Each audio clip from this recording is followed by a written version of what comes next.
Our News is brought to you by Alive. Believe in best. Tonight on Our News, the Works Minister passes the BPL report onto the AG. First doses of Pfizer could resume tomorrow. Another F&M MP considering a leadership bid, and a public service promotion review 50% complete.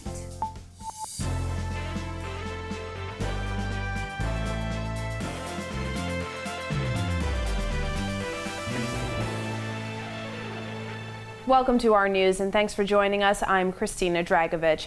Topping news tonight, citing a conflict of interest, Works Minister Alfred Sears revealing today he won't have anything to do with the report on a long-awaited probe into the dismissal of the Bahamas Power and Light Board back in 2018. His comments come one day after it was revealed that the report was submitted to the Minnis administration almost a year ago. Jillian Gray has the latest. We caught up with the Works Minister as he toured East Grand Bahama today, but he had very little to say on that BPL board report, as he says he hasn't seen it. Questions about the much-anticipated probe into the shocking dismissal of Bahamas Power and Light's entire board re-emerged on Wednesday after Press Secretary Clint Watson hinted that the findings were very interesting and had been submitted to the Minnis administration in November 2020. Well, it turns out that report won't be reviewed by the new Works Minister. Any report that would come to me would be sent to the Attorney General, because clearly, in that matter, I would be conflicted. I could not deliberate over a matter in which I was the lawyer outside of the government. The report was completed by U.S.-based firm FTI Consulting. In 2018, then Prime Minister Dr. Hubert Minnis promised a probe into the drama that unfolded between BPL board members and Minister of Works Desmond Bannister. Bannister said at the time board members were at odds on almost every critical issue, a claim shot down by former Executive Chairman Nicole Osborne and two other members. They later filed legal action. Osborne was represented by Sears. It's for that reason the new minister says he won't be getting involved. Matters in the hands of the Attorney General, and any issue that would come to me in my substantive position as Minister of Works, I would have to recuse myself. Earlier this year, Minnis suggested he was unable to provide an update on the probe. It is unclear why it wasn't released following its completion almost 1 year ago. Now, we also spoke to the minister about board appointments. He says the government is currently finalizing those, and that should be complete within a matter of weeks. From Grand Bahama for Our News. Well, the Bahamas received 57,300 doses of the Pfizer vaccine today. The latest batch arrived at Lynden Pinling International Airport around noon. Here's Kyle Joaquin. With the 57,000 doses of Pfizer now in country, the health minister says first doses may resume as early as tomorrow. I believe that we will begin to see some rollout as early as this week, probably tomorrow. Amid dwindling supplies, which prompted health officials to suspend first doses, 57,330 doses of Pfizer are in country.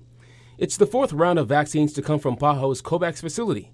And with Bahamians eager to get the jab, Darvold said health teams will move quickly to get the vaccines to centers across New Providence and on the Family Islands. They're here, they will be stored effectively, and you will begin to see even a greater rollout because the appetite and the demand for vaccines, in particularly Pfizer, is definitely on the rise. And that is a good sign for us, and we need to be able to adequately to meet the demand with this supply. Consider it an early delivery, as this round of vaccines was expected to arrive early next month. Pan American Health Organization representative for the Bahamas, Dr. Aldana Boyson, says as there is still a global shortage of vaccines, the Bahamas is somewhat fortunate to have choices. Regardless of what you may have seen on social media, they are all safe and effective. So which vaccine is the best one? Is it this one? Which is it? It's the one that's first available to you. Don't delay. Get vaccinated as soon as you can, because the COVID-19 virus is still circulating. This latest round comes as Family Islands experience a spike in cases. The Ministry of Health confirmed 62 new cases yesterday and 4 deaths. Government's pilot-free testing program began on Inagua yesterday, with plans to expand to Eleuthera and the Berry Islands next week. The health minister says a few changes will be made. As you were aware, in the past, most of the testing were flown into New Providence, and not flown, actually by boat, because most of the airlines do not want to carry biohazardous material. We're working on that. And so we will have some information with this new testing modality in real time. According to the Ministry of Health, as of Saturday, 119,172 people in the Bahamas were fully vaccinated. Over 129,000 have received at least one dose. This does not include those who received the single-dose Johnson & Johnson vaccine. For Our News, I'm Kyle Joaquin. And one day after Central Grand Bahama MP Iram Lewis announced he will run for Free National Movement leader, another F&M MP revealed he's also contemplating a leadership bid. Bethany McDermott reports. St. Barnabas MP Shannon Don Cartwright suggesting he is seriously considering a leadership bid at the Free National Movement's convention next month. Before he makes a final decision on whether to throw his hat into the ring, Cartwright said he is currently consulting with those closest to him. I'm listening to persons in my constituency, the Constituency Association, as well as having meaningful dialogue about where they would like me to serve in whatever capacity that may be. And so serious considerations are being made by many, including myself. But again, this is the beginning of the process. On the heels of its overwhelming loss at the polls last month, the F&M will hold a convention on November 27 to elect a new leader. Cartwright, who first won the St. Barnabas seat in 2017, was one of the few F&M incumbents to be re-elected on September 16th. He served as chairman of the Public Parks and Public Beaches Authority under the Minnis administration.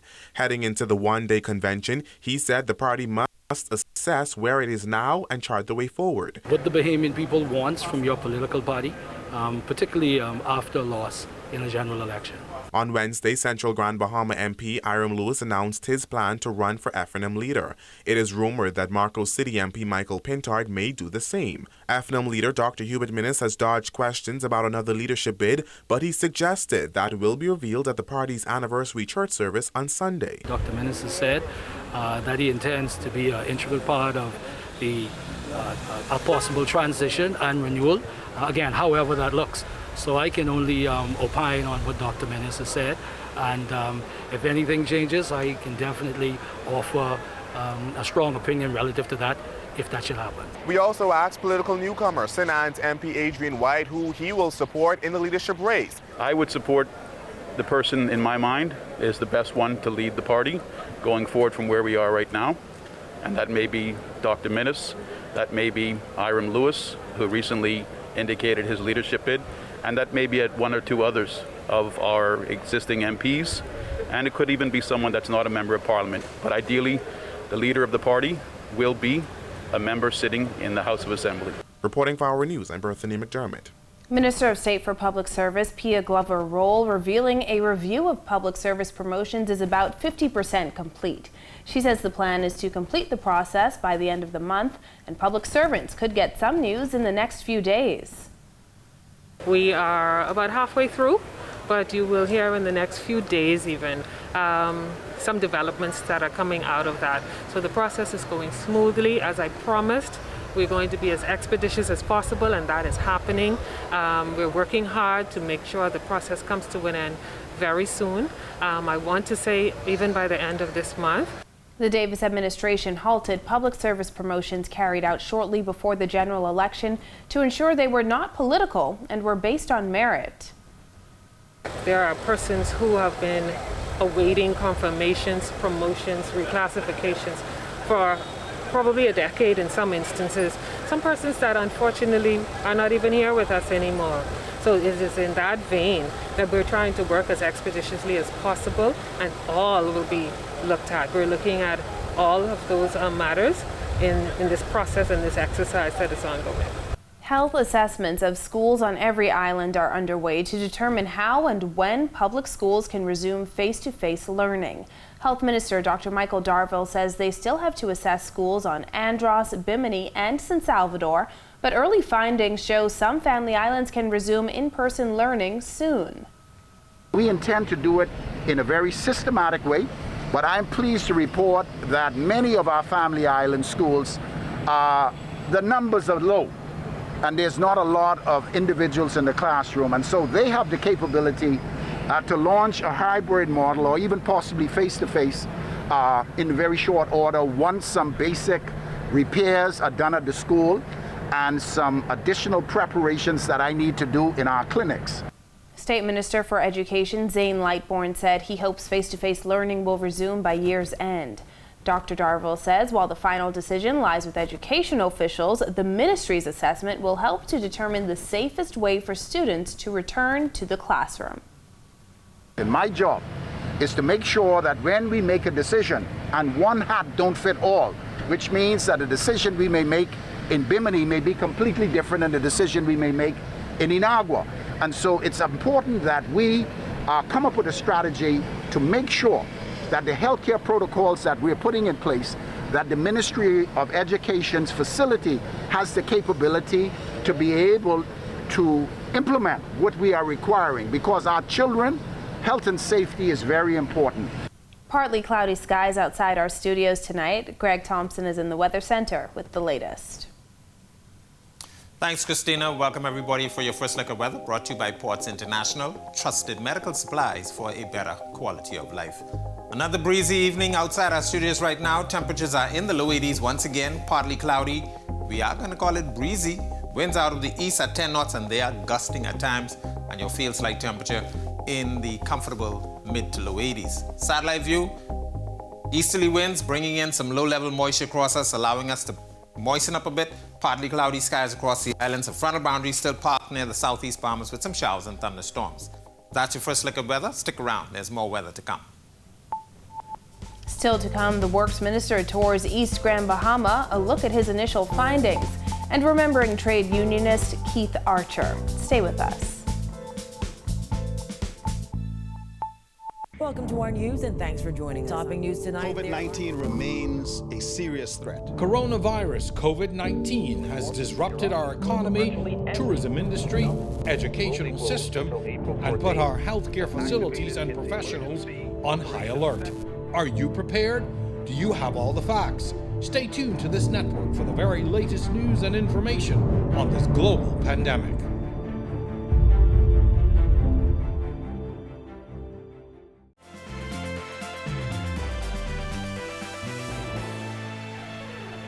Works Minister Alfred Sears traveled to Grand Bahama, where he spent the day touring the eastern end of the island. There he spoke with residents who say they still need government assistance more than 2 years after Hurricane Dorian battered the island. Jillian Gray was there. There are still many places in East Grand Bahama frozen in time following the passage of Hurricane Dorian in 2019. The devastation is a day-to-day reality for these residents of Sweetings Key. Clinic is completed, but we need a nurse or a doctor to come here at least once a week or every 2 weeks, or come here to stay amongst the people, because we have sick people in the community. Non-governmental organizations have been the driving force behind the rebuilding process on that key, with the Rotary Club building 17 homes, CORE assisting with rebuilding the clinic, and the World Central Kitchen assisting with grants. At this moment, I need a lot of help. It's right now still living poorly. Well, I want a government to actually like the process that was started but left off to continue in this community, such as our dock. We need a school here also too, because children are here and need to go to school, and the clinic also too need to be reopened, you know, and also our channel needs to dredge out that we can get in and out, because since the hurricane it is very difficult of getting in and out. Works Minister Alfred said it was sad to see the devastation of the dock, school, and countless homes on Sweetings Key. But it was sad to see that the dock that I had used and remember quite well is really destroyed. We also visited the school, and again to see the devastation that has been done to the educational infrastructure. Minister of State for Grand Bahama, Ginger Moxie, promised that they will help to move the rebuilding process along. That we're with them, the residents of East Grand Bahama. We're going to go above and beyond to make things happen. It is the school in High Rock that is most important to East Grand Bahama MP Kwesi Thompson. That is a very important project for East Grand Bahama. We have, the previous government had put some funding in the budget for it. And so again, I'm very pleased that we are able to come and look at the site, and then we will be advocating for that project to continue, because it is a very important project for East Grand Bahama. Now, ministers from both the government and opposition say they hear, see, and feel the cries of Grand Bahamians, and they've committed to working together to ensure that those needs and issues are addressed in the soonest possible time. Reporting for our news from Grand Bahama, I'm Jillian Gray. In other news, loved ones and colleagues bidding a final farewell to former Senator and veteran trade unionist Keith Archer today during a state-recognized memorial at Christ Church Cathedral. Archer, who served as president of the Bahamas Communications and Public Officers Union from 1985 to 1991, died at his home in Seabreeze Estates on September 25th. He was 76. In 2015, Archer was honored for dedicating 50 years of his life on the front line of the fight for the rights of Bahamian workers.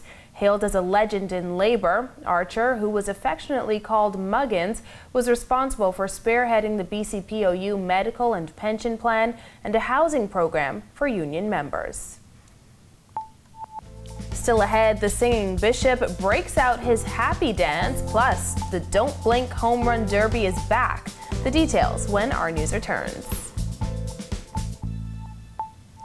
Welcome to our news and thanks for joining us. Topping news tonight. COVID-19 remains a serious threat. Coronavirus COVID-19 has disrupted our economy, tourism industry, educational system, and put our healthcare facilities and professionals on high alert.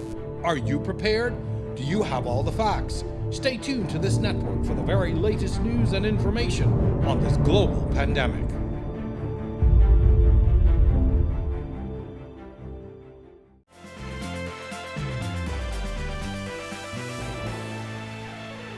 This is our news. Welcome back. Prophet Lawrence Roll singing the praises of a local security firm whose donation will ensure that hundreds of people in his community don't go hungry. Giorgio Bain reports. The singing bishop's prayers for help funding his feeding ministry have been answered. We want you to know that this is just a token, to assist you in your outreach ministry. Wimco Security Services donated money needed to pay off the church's $1,000 electricity bill, as well as to purchase food and clothing for the less fortunate in Bishop Lawrence Roll's community. I wanted to holler because guess what? The people who once used to feed me, I have to now feed them. General Manager Julie Fulford had another surprise for the singing bishop. Our president has made a decision personally to partnership with you on a monthly basis. Roll says although the feeding program feeds hundreds on a daily basis, the numbers keep increasing. The fridge burning and no meat. The cupboards are there, but no food in the cupboard. Now I have to turn around and feed the church people. I have a prayer line going on. I committed to give out 1,000 bucks. And when she called me, it feel like heaven come to me. While Roll is proud of the work his ministry is doing, he says it's taking a toll on his body. Despite his pain, the bishop danced as the company manager officially handed over the check. Roll video. I try to save some strength because I gotta go. I can feed. Well, World Investor Week is being commemorated this week, and here to tell us a little bit more is RF VP of Investments, David Slatter. David, welcome. Hi, Christina. Thank you for having me again. All right. So what is being done this week for World Investor Week? Well, the RF Bank and Trust, along with the Bahamas International Securities Exchange, we've teamed up this week, and we've had a series of events taking place during the week. And it all culminates tomorrow. We've got a live Q&A session at 12 noon, and we're asking people to actually go on to Facebook and submit questions. We received quite a few questions to date.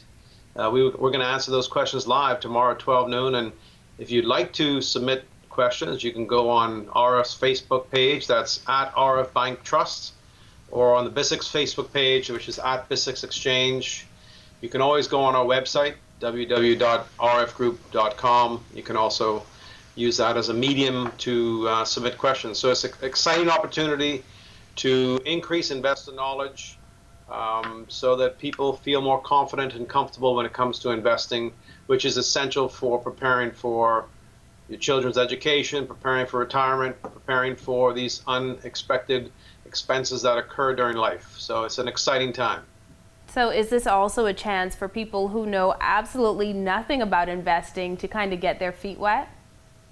Actually, that's exactly the target market we're looking for. We want somebody who's perhaps got zero knowledge or just a little bit, but a little bit of knowledge can hurt, right, instead of help. So we're here to take somebody who's got zero knowledge or a little bit of knowledge, provide more knowledge so that when it comes to investing, they feel confident and comfortable doing so.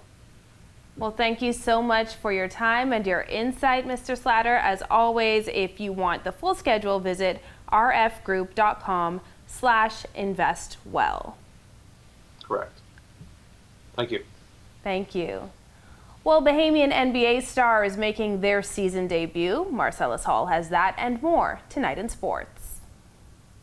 All right, thanks again, and welcome to our sports, everybody. I'm Marcellus Hall. As you can tell, the wait is finally over. The NBA season has begun, and our NBA players are back on the floor. Last night, all three of them, their teams anyway, seeing some action. Let's break it down and tell you how they did. Buddy Hield and Sacramento Kings in action against the Portland Trailblazers. Kings on the road for this one. Buddy coming off the bench. He played pretty well on the night. 17 points to go along with 6 rebounds, 2 assists, shooting 4 of 7 from downtown. Good enough. As the Kings start their season off on a good note, they get the win 124-121 behind 36 points, 9 rebounds, 2 steals from Harrison Barnes. How about DeAndre Ayton? He and the Phoenix Suns, they were at home against the Denver Nuggets to start the year off. Things did not turn out quite the way they wanted to, however, as they go down with a loss here, 110-98. DeAndre, not a bad night for the big man. Finished up with 15 points, 6 rebounds, 2 assists. But again, it would come in a losing cause as the Suns fall to 0-1 to start the season. Kai Jones, he and the Charlotte Hornets were also in action. Kai a DNP, which means he did not play in this one. Coach's decision. Charlotte does get the win, 123-122. Some other news, this time from baseball, where the Don't Blink Home Run Derby is back. This year will be traveling, or rather making its home at Atlantis for the entire week-long process. That's right, it's going to be a number of days for the Home Run Derby, inclusive of a golf tournament and so much more. One of the representatives from Atlantis talking about why they made the reach out to join on with Don't Blink. If you listen to their energy, their commitment to the sport and what they're trying to accomplish and their own accomplishments, it's on them that make it much easier for us to partner with them. All right, so there you have it. And by the way, Rev continues to be a title sponsor for the Don't Blink Home Run Derby. In fact, we cover it every year live on television, so stay tuned for more on that as it gets even closer. That's your check on sports. I'm Marcellus Hall. Back to you. Thanks, Marcellus. Coming up, PACE honors hidden heroes on Character Day. Find out more after this. Welcome to our news and thanks for joining us. Topping news tonight. COVID-19 remains a serious threat. Coronavirus COVID-19 has disrupted our economy, tourism industry, educational system, and put our healthcare facilities and professionals on high alert. Are you prepared? Do you have all the facts? Stay tuned to this network for the very latest news and information on this global pandemic.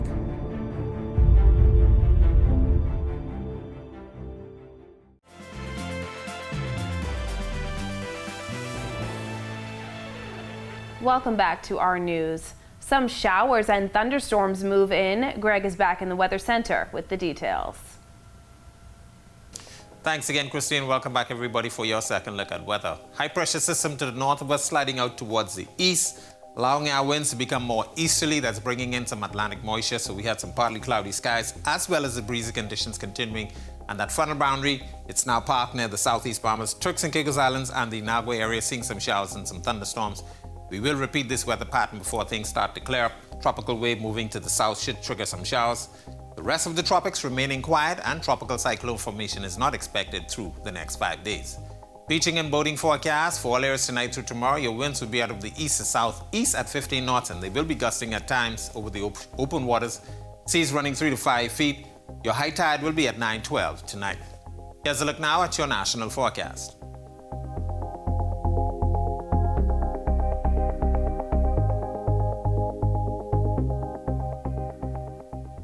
A look now at your extended forecast through Tuesday.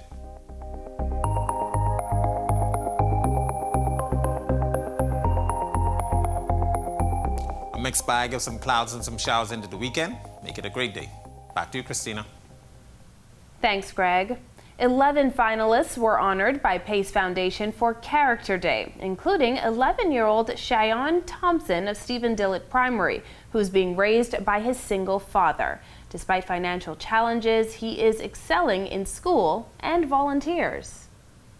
He's a part of the K-Kids Club at his school, and during World Earth Day, they decided to plant a mango tree. And, you know, they noticed that he would water this tree in the morning and in the evenings, and the kids named the tree Shy in his honor. He has also written a book to be published. I feel awesome. Also being honored is Dr. Ruth Bastian, who received 61 nominations and has been on the front line of the COVID fight. I'm not only accepting this for myself, but for all my colleagues, all of the essential workers that have been on the front line from the beginning of this COVID pandemic from last year, who've been working tirelessly. Well, thank you for joining us for our news tonight. On behalf of the entire team, I'm Christina Dragovich. We'll see you right back here tomorrow night. Stay tuned for a new episode of On the Record with Jerome Sawyer right now. Have a beautiful evening, Bahamas.